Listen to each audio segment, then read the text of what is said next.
Ya Allah. Terus bagaimana hubungan dengan anak saya yang sekolah di pesantren, Pak? Ini mau nanya sudah bersuci atau berwudu. Terima kasih, Kemudian Bapak. bersentuhan dengan wudunya batal. Wudunya batal.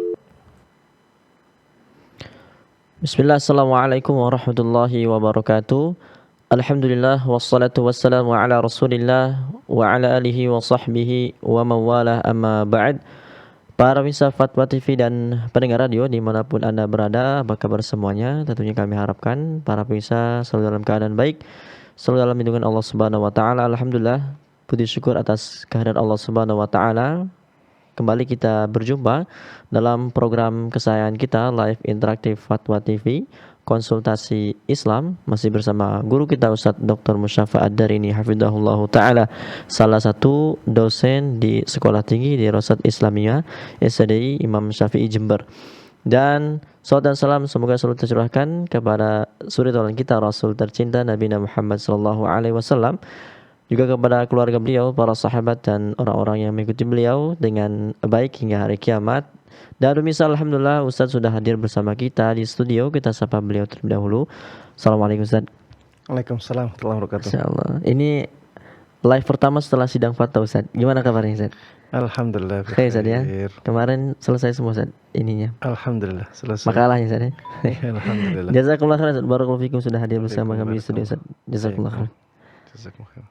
Ya, demikianlah misal alhamdulillah Ustadz dalam keadaan sehat dan senantiasa kita doakan asatizah kita, guru-guru kita, semoga Allah Subhanahu wa taala selalu memberikan kesehatan, umur yang panjang dan berkah agar senantiasa memberikan manfaat, faidah ilmu yang bermanfaat untuk kita semua. Dan pemirsa, kami juga informasikan live interaktif pada kesempatan kali ini disiarkan oleh beberapa stasiun radio. Ada radio MDFM Probolinggo, radio Binbas Yogyakarta, ada radio Sahabat Tegal, radio Hang FM Batam, kemudian ada radio Amuba Pangkal Pinang, radio Sago FM Sumatera Barat, ada radio Gema FM Bontang, kemudian ada radio Al Hikmah Banyuwangi dan radio FM Tuah FM Riau dan Radio Mas FM Sragen. Jazakumullah khairan wa barakallahu fikum tentunya atas partisipasinya dalam menyebarluaskan live interaktif kita pada kesempatan kali ini, dan tentunya agar semua kaum muslimin mendapatkan manfaat dari live interaktif kita pada kesempatan kali ini. Dan pemirsa, sebelum kita masuki tanya jawab, kita minta Ustaz untuk menyampaikan nasihat pembuka Ustaz. Bismillahirrahmanirrahim. Alhamdulillahirabbil alamin. Wassalatu wassalamu ala asyrafil anbiya'i wa sayyidil mursalin. Nabiyina Muhammadin wa ala alihi wa sahbihi wa man tabi'ahum bi ihsanin ila yaumiddin. Para jemaah sekalian rahimana rahimakumullah. Kita lihat di hari-hari ini saudara-saudara kita di Palestina, banyak dari mereka yang mengalami musibah, terkena imbas dari serangan-serangan orang-orang Yahudi. Dan meskipun serangan-serangan dari orang-orang Yahudi tersebut mungkin karena kesalahan dari sebagian dari saudara kita yang ada di sana, yang mereka menyerang terlebih dahulu, akhirnya ada balasan yang jauh lebih besar dari orang-orang Yahudi tersebut. Meskipun karena hal ini, tapi sekarang akibat dari serangan orang-orang Yahudi tersebut menimpa saudara-saudara kita sesama muslim di sana. Bahkan mayoritas dari korban bukanlah orang yang bersalah. Banyak dari mereka yang tidak tahu menau tentang serangan yang pertama kali dilakukan oleh kelompok Hamas. Tapi akhirnya mereka yang menjadi korban. Jamaah sekalian rahiman rahimakumullah. Mereka adalah saudara-saudara kita. Dan kata Rasulullah sallallahu alaihi wasallam, seorang mukmin dengan mukmin yang lainnya itu seperti bangunan yang saling menguatkan bagian yang satu dengan bagian yang lainnya. Rasulullah sallallahu alaihi wasallam juga mengatakan bahwa mukmin yang satu dengan mukmin yang lainnya itu seperti satu jasad. Apabila ada satu bagian yang sakit, maka bagian yang lainnya merasakan sakit itu. Matanya tidak bisa tidur karena badannya panas. Para jemaah sekalian rahimana wa rahimakumullah, sudah seharusnya kita memberikan bantuan kepada saudara-saudara kita di sana. Bisa bantuan doa yang sangat dibutuhkan oleh mereka. Marilah kita banyak mendoakan saudara-saudara kita di Palestina. Mudah-mudahan Allah Subhanahu wa taala segera mengangkat musibah-musibah yang menimpa mereka. Semoga Allah Subhanahu wa taala mengganti nikmat yang sementara Allah cabut dari mereka. Mudah-mudahan Allah Subhanahu wa taala mengganti untuk mereka dengan ganti kenikmatan yang lebih besar dan lebih berkah. Mudah-mudahan mereka yang gugur karena musibah-musibah tersebut diterima oleh Allah Subhanahu wa taala sebagai orang-orang yang meninggal dengan husnul khatimah, baik dianggap sebagai syuhada ataupun tidak. Mudah-mudahan musuh-musuh mereka dilemahkan oleh Allah Subhanahu wa taala. Mudah-mudahan mereka kaum muslimin yang ada di sana dimenangkan oleh Allah Subhanahu wa taala atas musuh-musuhnya. Mudah-mudahan keadaan mereka menjadi tenang kembali, menjadi baik kembali, dan bisa mengisi kehidupan mereka dengan amal-amal ketaatan, memuliakan diri mereka dan memuliakan kaum muslimin seluruhnya. Para jemaah sekalian rahimani wa rahimakumullah, banyaklah berdoa untuk mereka.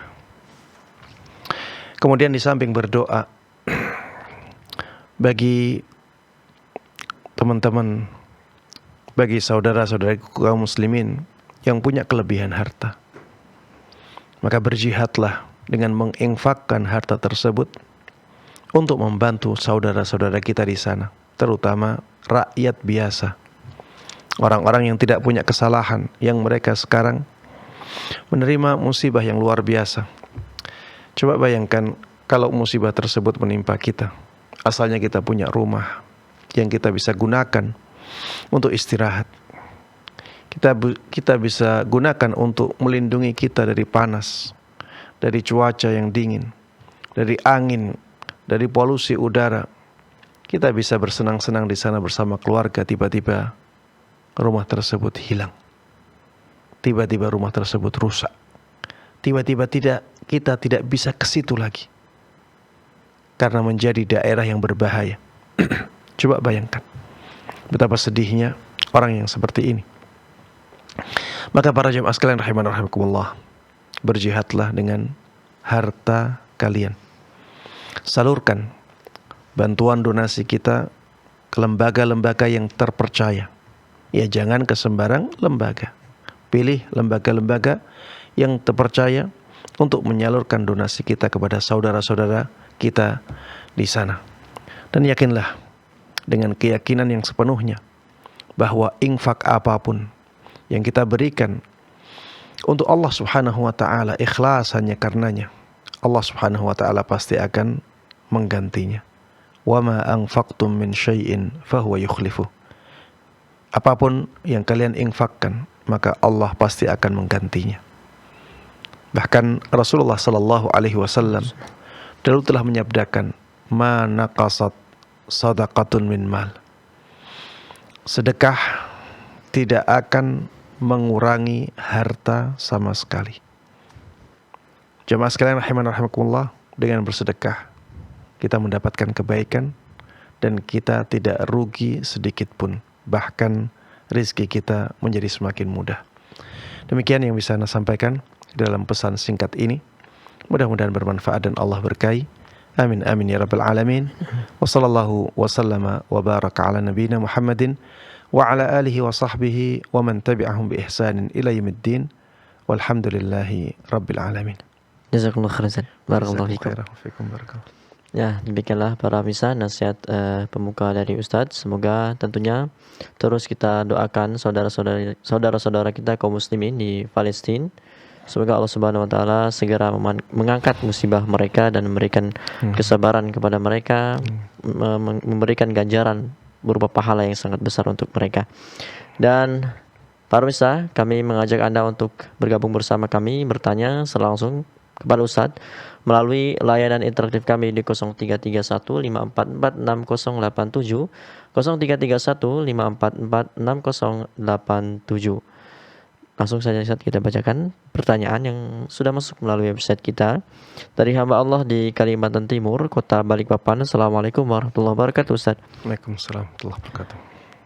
Ustadz, saya ingin bertanya terkait perihal adab atau ilmu fikih. Apakah kita termasuk orang yang munafik atau tidak beradab saat kita melantunkan ayat suci Al-Quran yang kita hafal saat sedang merangkul atau memeluk orang yang bukan muhrim, Ustaz? Bagaimana? Taib, iya, para jemaah sekalian rahiman rahimakumullah. Tindakan ini adalah tindakan yang sangat tidak selaras dengan nilai penghormatan terhadap Al-Quran. Al-Quran itu kitab suci. Al-Quran itu firman Allah Subhanahu wa ta'ala.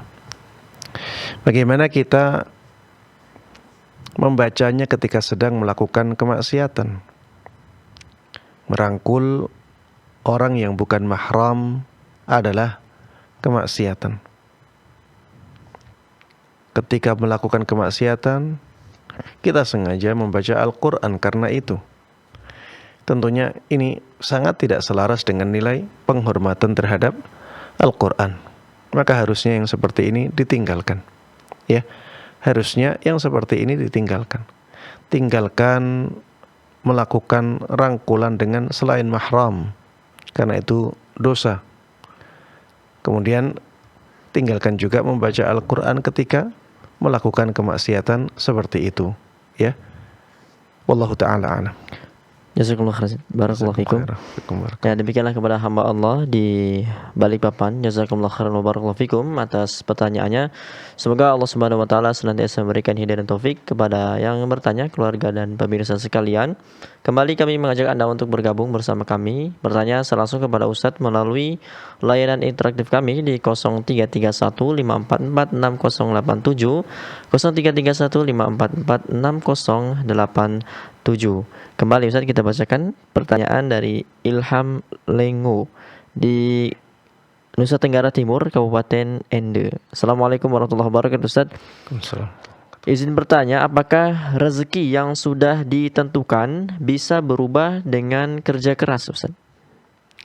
Taib. Ya, para jemaah sekalian rahiman rahimakumullah. Rizki atau jatah rizki seseorang merupakan bagian dari takdir Allah Subhanahu wa ta'ala. Takdir ini ada yang di Allahul Mahfuz, ada yang di tangan malaikat. Yang di tangan malaikat bisa berubah, sedangkan yang di Allahul Mahfuz tidak bisa berubah sama sekali. Yang di tangan malaikat ini,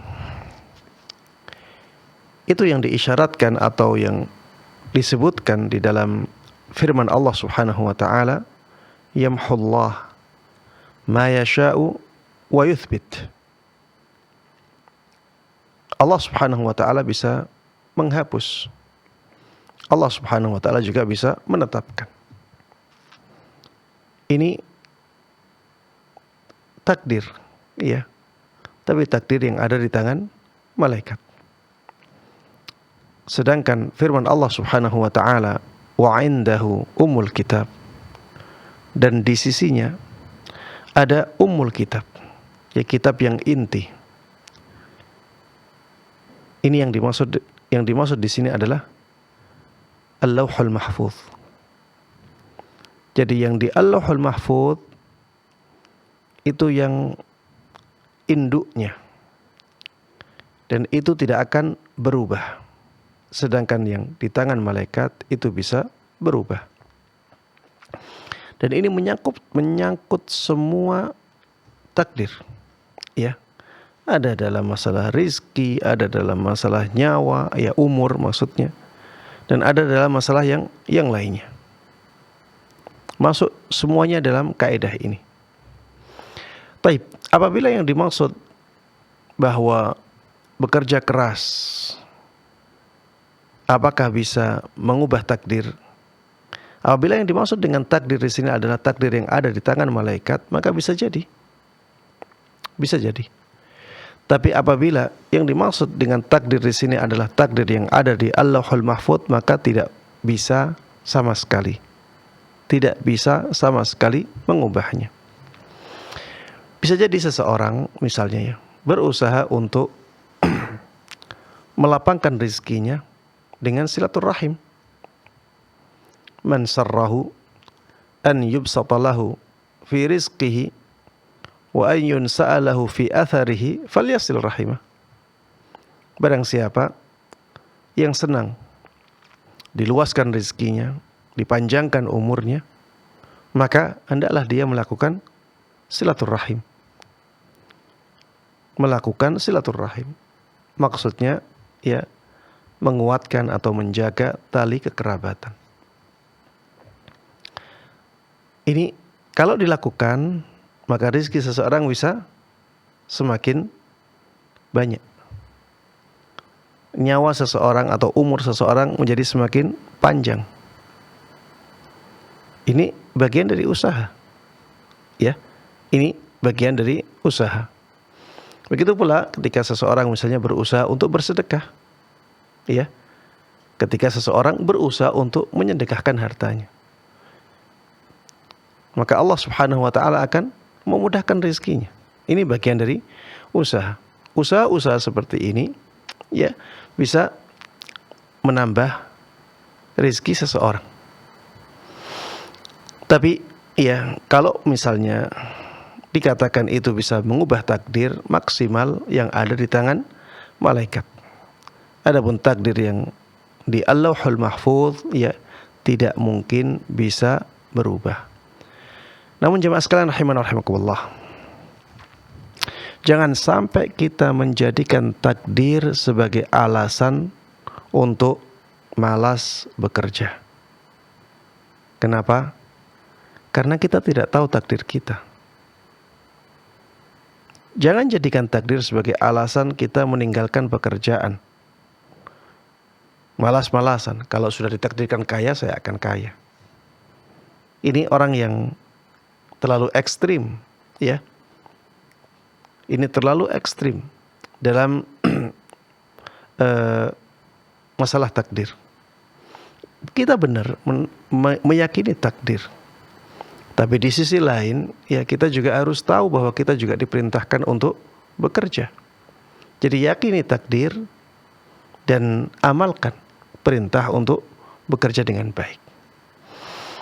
Di dalam dunia ini ada hukum sebab akibat. Ini sunnatullah. Kita harus mengikuti sebab akibat ini sebagai manusia yang normal ya. Sebagai manusia yang biasa. Kalau kita ingin dapat anak ya atau diberikan rizki berupa anak, maka kita harus mengikuti sunnatullah. Yaitu dengan menikah, dengan berusaha misalnya berhubungan suami istri setelah menikah, ya, agar mendapatkan anak. Tidak bisa kita katakan kalau Allah mentakdirkan saya punya anak, saya akan punya anak walaupun tanpa menikah. Tidak bisa seperti itu. Dan harta, rizki itu jalannya ya dengan bekerja.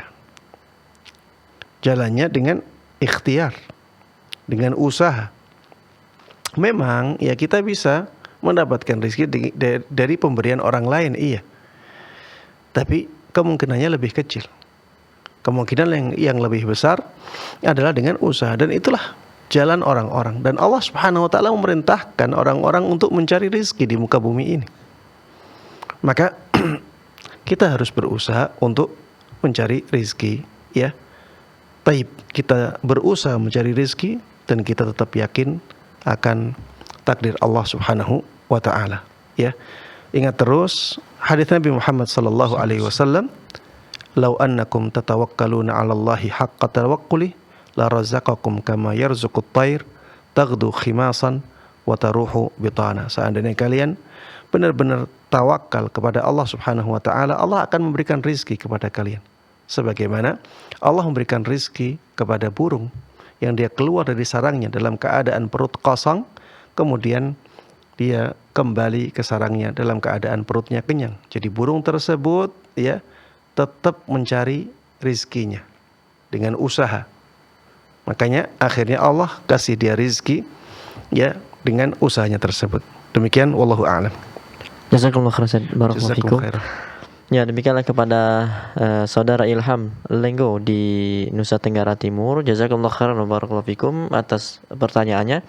Semoga Allah Subhanahu wa taala senantiasa memberikan hidayah dan taufik kepada yang bertanya, keluarga dan pemirsa sekalian.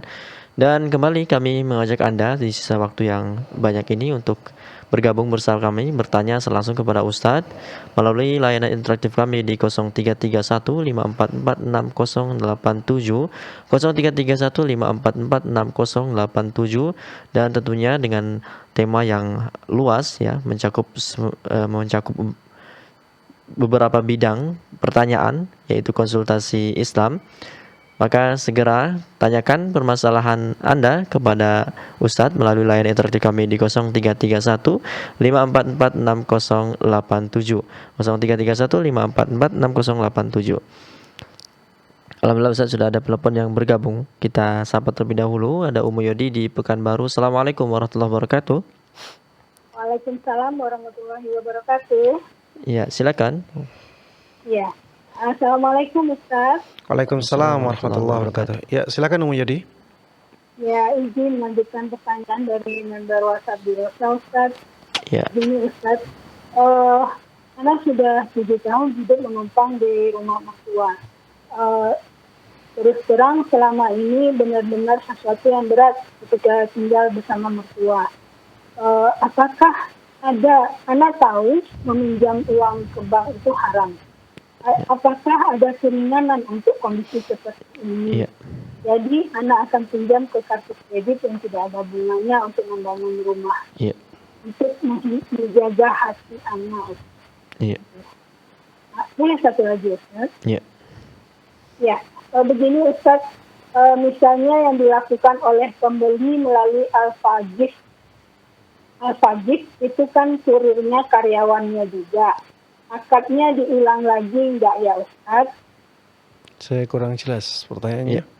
Begini, dia membeli melalui Al-Fajif, sejenis ada gitu Ustaz, paket-paket begitu. Terus yang mengantarkan ke rumahnya juga karyawan dari toko itu gitu. Apakah 2 kali akadnya gitu? Jadi dia beli sesuatu Dia beli di toko itu, kemudian yang mengantarkan ke rumahnya juga karyawan dari toko itu.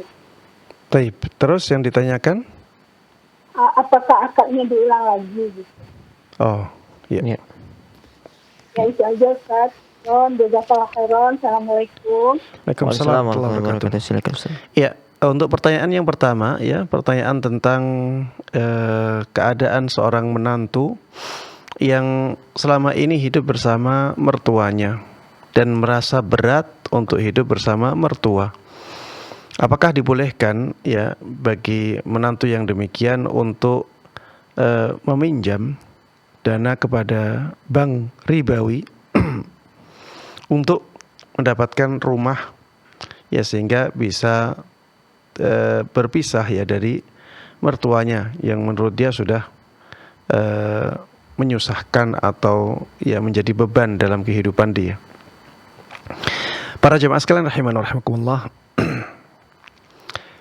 jangan sampai kita ingin memecahkan sebuah masalah dengan mendatangkan masalah baru. Kalau kita ingin mencari solusi, maka carilah solusi yang paling baik. Carilah solusi yang sesuai dengan syariat. Dan alhamdulillah ya, di zaman kita ini sudah ada bank-bank syariah. Coba jajaki ya. Coba jajaki bank-bank syariah ini. Ya, mereka ya punya ya skema akad jual beli murabahah lil amir bisyira. Itu bisa kita coba ya untuk melakukan akad ini dengan mereka. Mereka juga ada akad istisna al-muwazi ya, jadi istisna paralel. Itu juga bisa dijajaki. Ya intinya jangan sampai ya kita karena keadaan yang menurut kita sulit, kita ingin keluar dari kesulitan itu, tapi malah kita masuk ke jurang yang lainnya. Jemaah sekalian rahiman wa rahimakumullah, coba ya penanya renungi, kenapa tidak bisa buat rumah? Kan karena kondisi ekonomi kan. Kalau punya uang tentunya akan membangun rumah sendiri, tidak numpang. Sekarang berarti kan sebenarnya sudah ada masalah dengan ekonominya. Maka jangan sampai beban ekonomi ini diperbesar dengan utang riba. Mungkin ya perhitungannya saat ini itu masuk. Kalau cicilan sekian, gaji saya sekian, maka insya Allah cukup. Sampai 10 tahun insya Allah rumah itu jadi milik kita dan lunas. Karena gaji saya seperti sekian dan bisa disisihkan sekian untuk cicilan. Mungkin saat ini kelihatan masuk akal, logis. Tapi ingatlah bahwa ketika kita masuk ke akad itu, maka kita mendapatkan laknat. Ya, kita mendapatkan laknat kalau ada klausul ribanya. Memang mereka yang ngambil ribanya. Tapi orang yang ngasih riba ini, ya misalnya kita beli dengan sistem riba, ada klausul ribanya, maka kita menjadi orang yang statusnya adalah ngasih uang riba. Dan itu kena laknat juga. La'anallah akilar riba wa mukilahu wa katibahu wa syahidai. Allah melaknat orang yang makan riba, orang yang ngasih riba, penulis akad riba, dan 2 saksi akad riba itu. Jadi kalau kita sudah terkena laknat karena akad riba itu, na'udzubillah min dzalik ya, maka hitungan-hitungan yang tadinya logis bisa jadi berubah drastis. Yang tadinya kelihatannya cukup bisa jadi Allah hilangkan keberkahannya, menjadi tidak cukup. Ternyata banyak sekali pengeluaran-pengeluaran yang tak terduga, dan Allah berkuasa atas segala sesuatu. Kalau Allah katakan yamhaqullahu riba wa yurbis sadaqat, maka harusnya kita sangat takut ya. Yamhaqullahu riba, Allah menghapuskan keberkahan harta riba. Ini luar biasa. Maka jangan ambil yang pilihan itu. Sekarang jajaki ya solusi dari bank-bank syariah. Ya, jajaki solusi dari bank-bank syariah. Kemudian bertanya dulu kepada para ustadz ya jangan langsung ambil, karena bisa jadi namanya, labelnya syariah, tapi prakteknya ternyata tidak syar'i. Coba ya ambil akadnya, kemudian tanyakan kepada ustadz. Ustadz, akadnya seperti ini, apakah ini sudah syar'i? Kalau ustadznya bilang sudah, bismillah, lakukan. Dan kita dalam perhitungan kita akan mudah menjalani, maka jalani. Ya. Dengan demikian, ya, hitungan-hitungan yang logis tersebut insya Allah tidak terganggu dengan kemaksiatan kita. Ya, tidak terganggu dengan kemaksiatan kita dalam berakad ini. Sehingga keberkahan tidak dicabut oleh Allah Subhanahu wa taala, dan mudah-mudahan untuk selanjutnya langkahnya menjadi mudah. Tapi pertanyaan yang kedua, tadi berkaitan dengan apa? Al-Fagif, Ustaz. Al-Fagif. Jadi kita beli, kemudian setelah itu barang kita diantar oleh mereka. Oleh kurir mereka, ya. Oleh kurir mereka. Iya. Apakah mungkin beda, Ustaz, antara akad pas beli, kemudian akad dengan kurirnya, mungkin begitu, Ustaz? Saya tidak tahu Al-Fagif ini prakteknya bagaimana. Tapi kalau misalnya ya ada akad dengan Alfa gift tersebut, ya satu paket, yaitu pembelian dan ada hadiahnya, atau pembelian kemudian diantarkan ke rumah, maka bisa jadi akadnya satu paket ya, karena kurirnya dari mereka, maka tidak perlu ada akad baru, tidak perlu ada akad baru. Jadi dia membeli dari Alfa tersebut, kemudian kurirnya ya membawakan barangnya kepada dia, dan harga tersebut sudah termasuk harga pengiriman. Ya bisa jadi akadnya dijadikan satu paket seperti ini. Tapi di lapangannya seperti apa, ana kurang paham ya tentang detail-detail dari akad tersebut. Kalau biasanya yang jual beli online ya, biasanya jual beli online ya, kita dalam jual beli tersebut sudah include ya, jadi ada include ongkir. Jadi biaya barangnya sekian, ongkirnya sekian, kita bayarkan semuanya. Kita setelah itu tinggal nunggu di rumah, barang akan datang ke rumah sesuai dengan waktu pengiriman ya, kadang-kadang 1 hari sampai ya, kadang 2 hari baru sampai, kadang 3 hari baru sampai, tapi akadnya di awal tadi. Wallahu a'lam. Jazakumullah khairan. Barakallahu fikum. Jazakum khairan. Yang demikianlah kepada yang bertanya, kami ucapkan jazakumullah khairan wa barakallahu fikum. Semoga Allah Subhanahu wa taala senantiasa memberikan kemudahan dalam segala urusan kepada yang bertanya.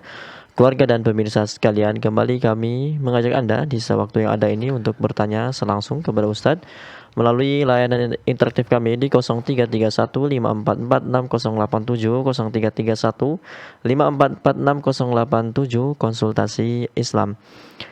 Kita bacakan Ustadz pertanyaan. Masya Allah, ini ada kaitannya dengan makalah antum kemarin, Ustadz. Hadiah dari wali murid. Assalamualaikum warahmatullahi wabarakatuh, Ustadz. Waalaikumsalam warahmatullahi wabarakatuh. Pertanyaan dari Nuni Nuraini di kota Banten.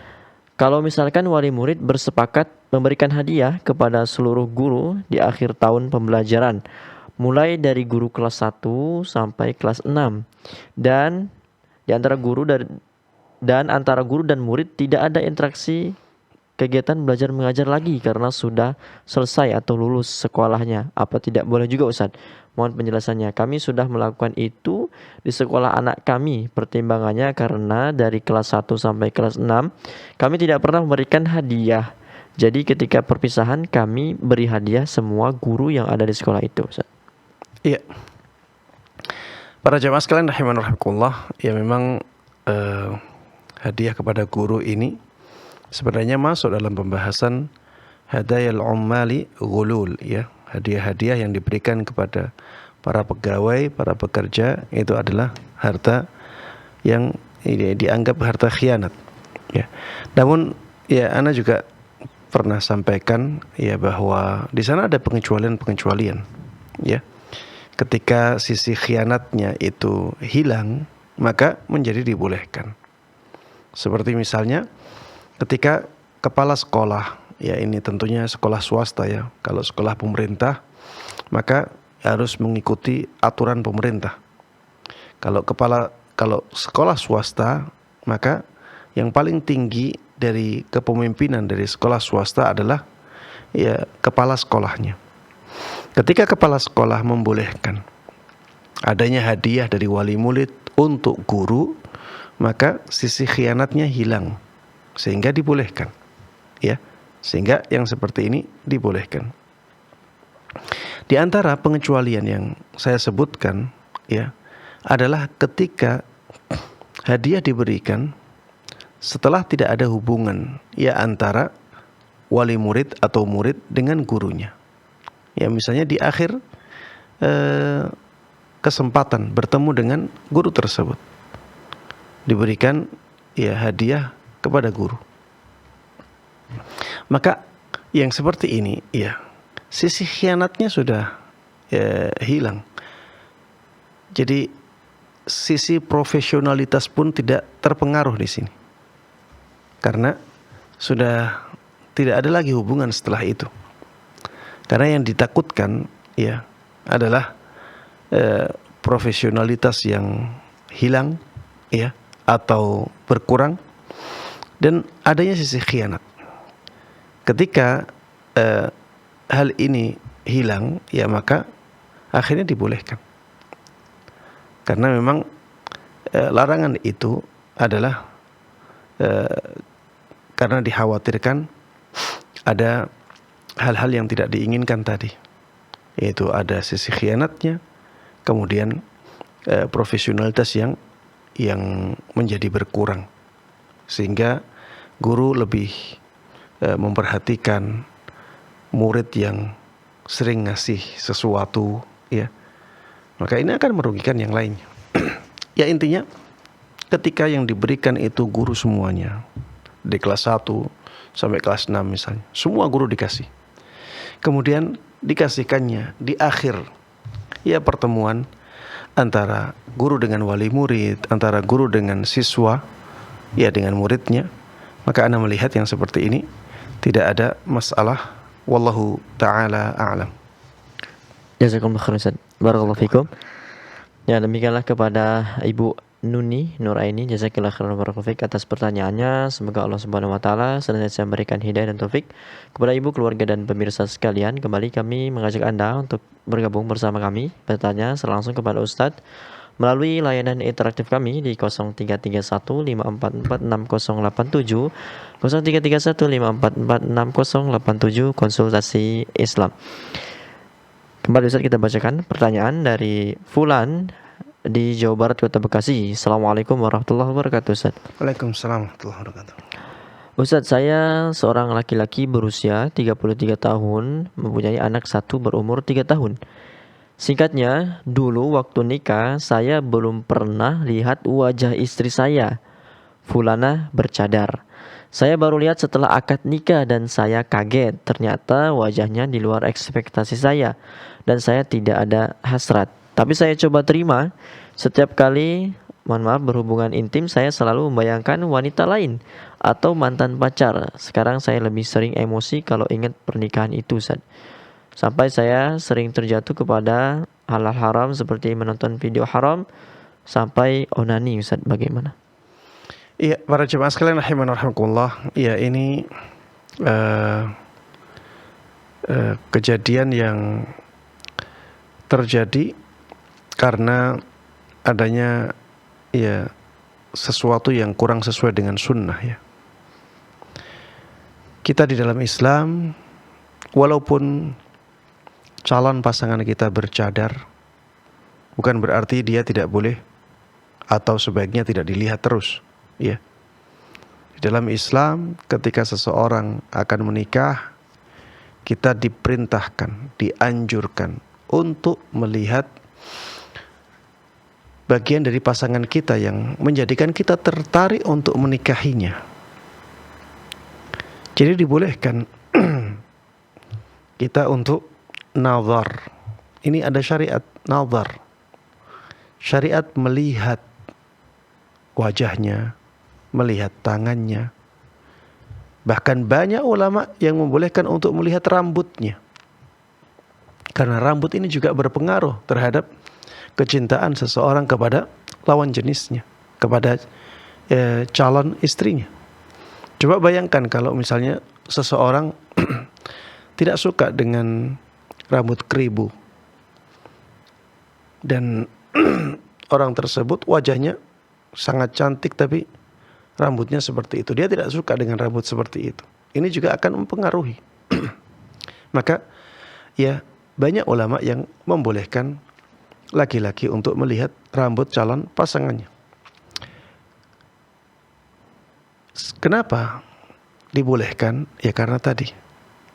Karena ini bisa menguatkan tali pernikahan. Ini bisa menguatkan tali pernikahan. Maka jangan sampai ini kita tinggalkan. Walaupun ya kita tidak mengatakan ini wajib. Tapi jangan sampai kita tinggalkan. Kenapa? Karena Rasulullah SAW memerintahkannya. Dan ini tidaklah diperintahkan oleh beliau kecuali memang besar maslahatnya. Jadi lebih baik kita tidak melangkah untuk menikah. Karena dari awal sudah tahu kita tidak tertarik dengan orang tersebut, daripada kita terlanjur melangkah, orang-orang sudah tahu kalau wanita itu dinikahi, kemudian setelah itu hubungan tidak baik dan akhirnya buyar. Ini mudaratnya lebih besar. Lebih baik dari awal tidak menikah daripada setelah menikah akhirnya bubar. Makanya ada syariat nazar ini. Syariat melihat calon yang akan kita nikahi. Walaupun bercadar. Jemaah sekalian rahimana wa rahimakumullah. Kalau sudah terlanjur, maka ketika berhubungan intim kita tidak boleh membayangkan orang lain. Tidak boleh kita membayangkan orang lain. Ya karena ya itu angan-angan yang tidak dibolehkan. Itu membayangkan siapa? Membayangkan wanita yang bukan mahramnya. Dan jelas ya, yang seperti ini tidak boleh. Dan tidaklah dia dapat bayangan itu kecuali dari sumber-sumber yang tidak dibolehkan. Maka tidak boleh ya. Tidak boleh kita membayangkan orang lain ketika kita berhubungan suami istri dengan istri kita. Taib. Kemudian akhirnya orang ini terjatuh dalam hal-hal yang buruk ya. Melihat hal-hal yang diharamkan untuk memuaskan hawa nafsunya. Maka yang seperti ini juga tidak dibolehkan. Terus apa solusinya Ustaz? Solusinya bisa bersabar. Bisa bersabar, menutup mata kita dari semua yang diharamkan. Sehingga akhirnya mata kita terbiasa dengan yang dihalalkan oleh Allah Subhanahu wa taala, yaitu istri kita. Walaupun kelihatannya di luar ekspektasi kita, tapi karena kita selalu memandangnya, lama-kelamaan juga kita akan bisa melihat sisi baiknya. Dan ketika kita kita berusaha ghaddul basar atau menahan pandangan kita dari hal-hal yang diharamkan, maka Allah akan mencukupkan kita dengan hal-hal yang dihalalkan. Baik. Solusi lain, lakukan poligami apabila memang mampu melakukannya. Lakukan poligami apabila memang mampu melakukannya. Dan ini perlu kehati-hatian. Karena banyak orang yang melakukan poligami padahal sebenarnya dia tidak mampu. Tidak mampu dari sisi finansial kadang tidak mampu dari sisi finansial, memaksakan. Akhirnya tergopoh-gopoh dan akhirnya buyar. Ada orang-orang yang tidak siap dari sisi mental. Ya. Dia mentalnya lemah. sama satu istri saja disetir sama istrinya. Gimana dengan 2 istri? Karena tidak siap mental, akhirnya ya dia tidak bisa menjalankan poligami dengan baik. Ya, ada ketidaksiapan misalnya orang-orang yang tidak siap dari sisi agama, ilmu. Jadi ilmu agamanya kurang, ya akhirnya dia tidak bisa menjalankan poligaminya dengan baik. Sehingga akhirnya buyar juga. Intinya ketika akan melangkah ke sini, maka harus hati-hati sekali, ya. Maka harus hati-hati sekali. Kemudian para jemaah sekalian rahiman rahimakumullah, ya. Alhamdulillah agama Islam tidak menutup pintu talak, ya. Jadi talak itu bisa jadi menjadi pilihan terbaik ketika pilihan-pilihan yang lainnya tidak dimampui oleh seseorang. Maka kata Allah Subhanahu wa taala, ya, kalau fa imsakum bima'rufin aw tasrihum bi ihsan. Ya, kita bisa memilih imsakun bima'ruf, mempertahankan dengan baik. Aw tasrihum bi ihsan, atau lepaskan dengan baik juga. Ya. Jangan sampai kita menzalimi, ya. Bisa mentalak dengan baik atau mempertahankannya dengan baik. Kalau dipertahankan dengan baik, ya jangan dizalimi. Pertahankan, muliakan, jangan dizalimi. Kalau ingin ya mentalak, ya talaklah dengan baik, ya jangan sampai menzaliminya. Ya demikian, wallahu taala a'lam. Jazakumullah khairan, barakallahu fikum. Ya, demikianlah kepada Fulan di Bekasi. Jazakumullah khairan barakallahu fikum atas pertanyaannya. Semoga Allah Subhanahu wa taala senantiasa memberikan kemudahan dalam segala urusan yang bertanya keluarga dan pemirsa sekalian. Di sisa waktu yang ada, kami mengajak Anda untuk bertanya langsung kepada Ustadz melalui layanan interaktif kami di 0331 544 6087. Kita langsung Ustadz ke pertanyaan. Ada dari Umu Iklima di Jawa Tengah, Kabupaten Boyolali. Assalamualaikum warahmatullahi wabarakatuh, Ustaz. Waalaikumsalam warahmatullahi wabarakatuh. Saya mau bertanya bagaimana sikap saya terhadap suami yang kadang suka bermedsos, kirim komentar status ke wanita-wanita, Ustaz. Pesannya kadang agak vulgar, tidak mencerminkan kalau beliau ini sebagai seorang ikhwan. Beliau memang suka menasihati saya dengan nasihat syar'i, salah satunya untuk selalu bertauhid dan melakukan banyak amalan kebaikan dengan benar. Tapi kalau mengingat kelakuannya, saya kadang suka malas. Apalagi kalimat itu keluar dari lisan orang yang suka melakukan hal negatif. Jazakumullah khairan. Baik, iya, para jemaah sekalian rahiman rahimakumullah. Ya, ini seorang istri yang menghadapi suami yang kontradiktif, ya, antara ucapan dan perbuatannya. Ucapannya bagus, nasihatnya bagus, tapi di sisi lain, ya dia melakukan hal-hal yang negatif. Para jemaah sekalian rahiman rahimakumullah, wanita yang seperti ini, ana memberikan nasihat yang pertama, banyaklah berdoa kepada Allah. Banyaklah berdoa kepada Allah agar Allah memperbaiki keadaan suaminya. Sebenarnya suami tersebut, ya, apabila keadaannya baik, suami akan mencintainya. Maka kalau memang jujur ingin mempertahankan hubungan keluarga ini, yaitu suami istri, berdoalah kepada Allah Subhanahu wa taala dengan doa yang seikhlas-ikhlasnya, ya, setulus-tulusnya. Cari waktu yang mustajab, menangis di sana, mengadu kepada Allah Subhanahu wa taala, mudah-mudahan Allah memperbaiki keadaan suaminya. Kalau dia benar-benar berdoa dan doanya benar-benar tulus, Allah akan kabulkan. Allah akan kabulkan. Baik. Yang kedua,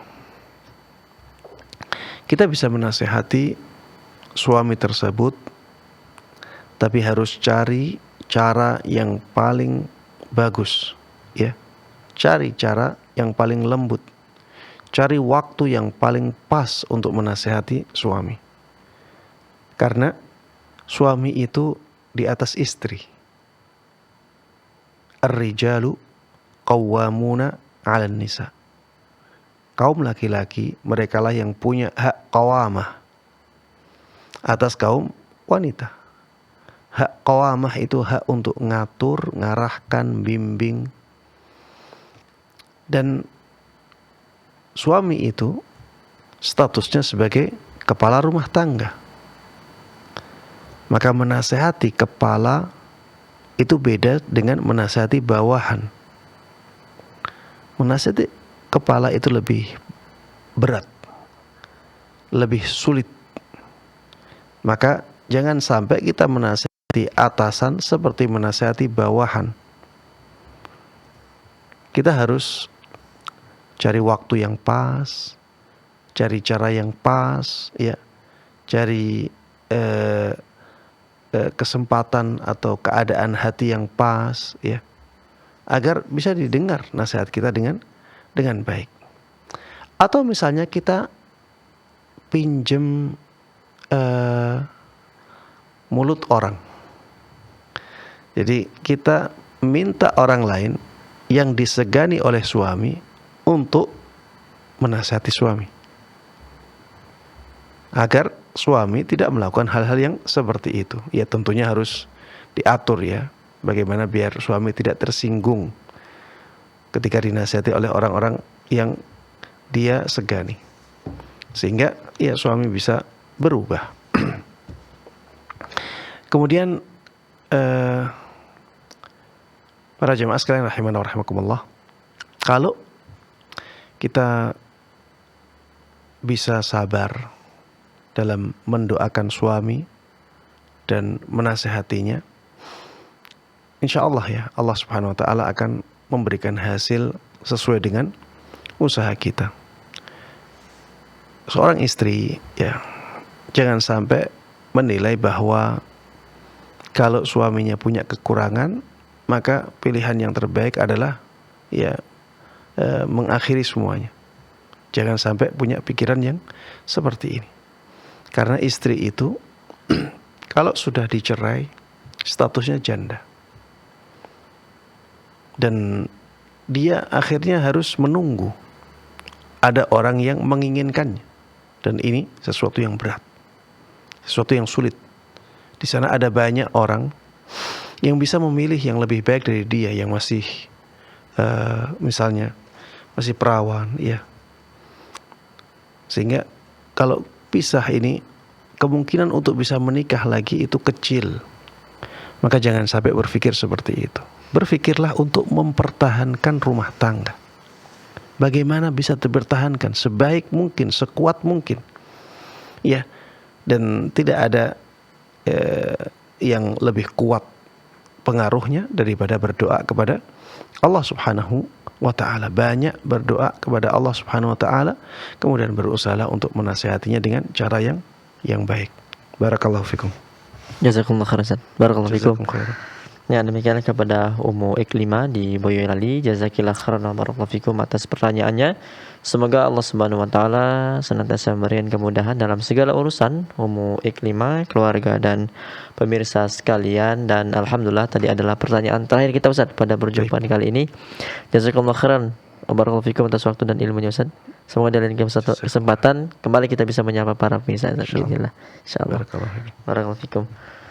Dan pemirsa, karena keterbatasan waktu yang ada, berakhir sudah perjumpaan kita pada live interaktif kita pada kali ini. Tapi jangan khawatir, karena Anda dapat terus menyaksikan live interaktif Fatwa TV dari Senin hingga Jumat. Salah satunya adalah live Fatwa TV esok hari Selasa jam 10 ada Ustadz Dr. Iqbal Gunawan dengan tema menjaga iman. Ya, setiap Selasa jam 10 waktu Indonesia Barat. Dan bagi Anda juga yang ingin mengetahui seputar Fatwa TV, Anda dapat mengunjungi website kami di www.fatwatv.id. Kemudian untuk mengupdate tanya jawab, Anda dapat mengunjungi website kami di www.dewanfatwa.com/tanya jawab. Ya, dan kami juga mengajak kaum muslimin dimanapun berada untuk bergabung bersama kami dalam syiar dakwah Islam melalui rekening aktif yang dapat Anda saksikan di layar kaca Anda. Kami mengajak kaum muslimin dimanapun Anda berada untuk bergabung bersama kami dalam syiar dakwah Islam di Fatwa TV melalui rekening aktif yang dapat Anda saksikan di layar kaca Anda. Akhirnya semoga apa yang Ustaz sampaikan pada kesempatan kali ini, pada perjumpaan kali ini bermanfaat untuk kita semua. Kita akhiri perjumpaan kita dengan doa kafaratul majlis. Subhanakallahumma wa bihamdika asyhadu an la ilaha illa anta astaghfiruka wa atubu ilaik. Wa sallallahu ala sayyidina Muhammad. Wassalamualaikum warahmatullahi wabarakatuh. Ya Allah. Terus bagaimana hubungan dengan anak saya yang sekolah di pesantren? Pak, ini mau nanya. Kita sudah bersuci atau berwudu, Terima kasih kemudian Bapak. bersentuhan dengan suami, apakah wudunya batal?